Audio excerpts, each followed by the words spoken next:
Նոյեմբերի 4-ին Գարեգին երկրորդ ամենայն հայոց կաթողիկոսի օծման եւ գահակալության 26-րդ տարեդարձի առիթով Մոսկվայի Սուրբ Պայծառակերպություն եկեղեցում Ռուսաստանի եւ Նոր Նախիջևանի հայոց թեմի հոգեվորականները առաջնորդ Եզրա Սրբազանի հանդիսապետությամբ կատարեցին հայրապետական մաղթանք։ Արարողության ավարտին Սրբազան հայրը բարեմաղթանքի խոսք ասաց, աղոթքով հայցելով, որ Բարձրյալ Տերը երկար եւ քաջառողջ տարիներ պարգևի վեհափար հայրապետին եւ զորակից լինի հայոց Սուրբ եկեղեցուն։ Վեհափար Տեր,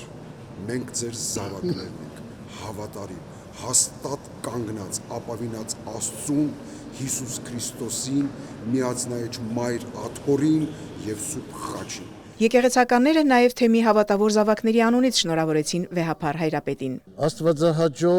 եւ ազգաշահ գահակալություն, վեհափար Տեր։ Առաջիկա օրերին Մոսկվայի առաջնորդարանում տեղի կունենա քահանաների տարեկան ժողովը, որի ընթացքում կքննարկվեն հոգևոր, կրթական, բարեգործական ծրագրերին առնչվող մի շարք հարցեր։